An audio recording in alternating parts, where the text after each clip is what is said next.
Olá, vamos falar de um paradoxo que, olha, define a vida moderna. Por que ter tanta liberdade e tantas opções, muitas vezes, acaba nos jogando numa baita crise existencial? Se a sensação de paralisia por ter escolhas demais soa familiar, essa nossa conversa de hoje vai fazer todo sentido.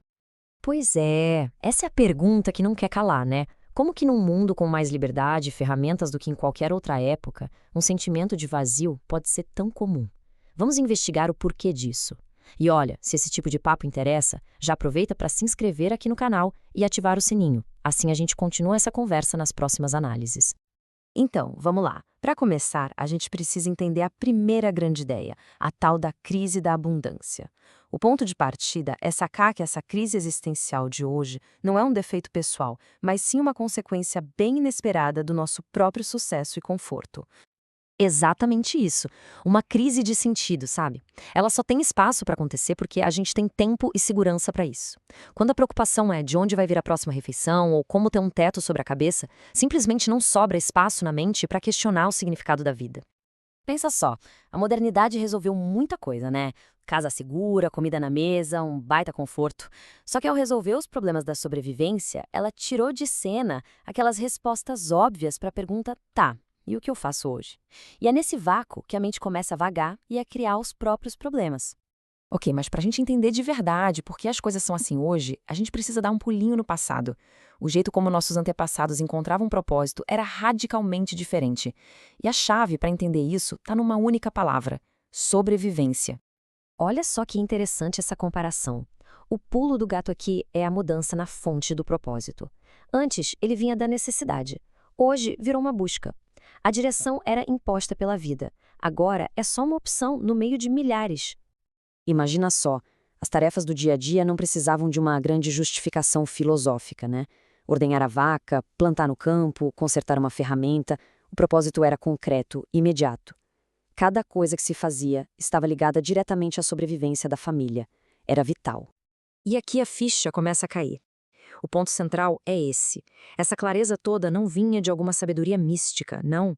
Vinha simplesmente da falta de escolha. A vida apresentava um caminho único, e o dever era só segui-lo. E isso, claro, eliminava toda a angústia de ter que decidir. E é justamente essa falta de escolha do passado que nos joga de cabeça no maior problema de hoje: a tirania do excesso. O nosso desafio não é a falta de opções, mas o completo oposto. Hoje, a gente ouve de todo lado: você pode ser o que quiser, o mundo é seu.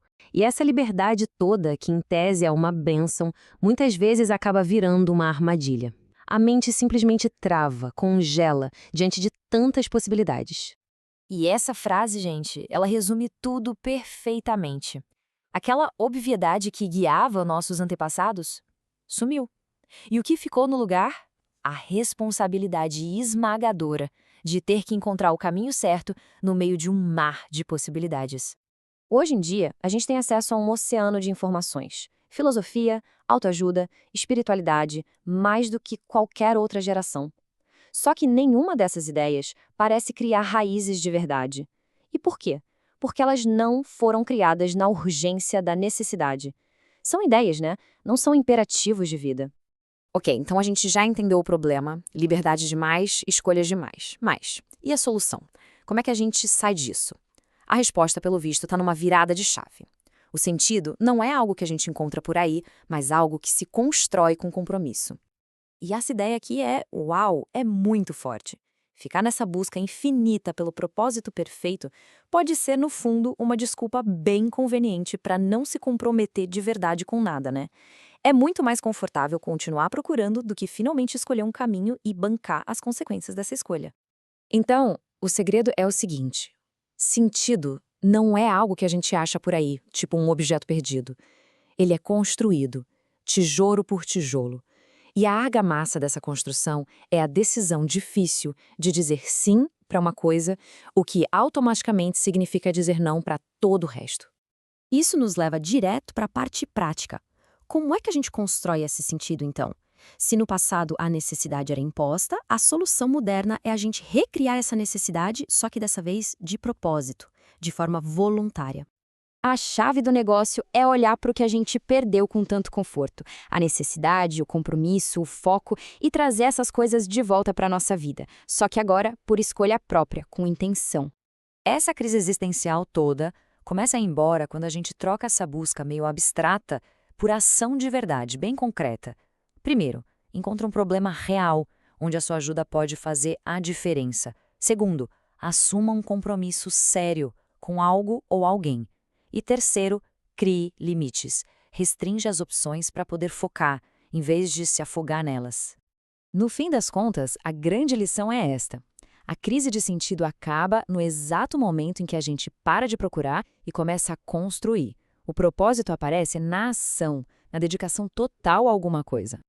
E tudo isso nos deixa com uma última reflexão, né? Que tipo de restrição voluntária, que tipo de escolha consciente poderia trazer mais foco e sentido para a vida de alguém hoje? A questão talvez não seja abrir mais e mais portas, mas sim escolher, com consciência, quais delas fechar para que algo de valor possa finalmente ser construído.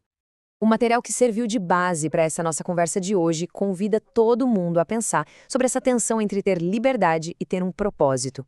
Se essa análise fez sentido, que tal compartilhar com mais alguém que pode estar precisando ouvir isso? A gente se vê na próxima.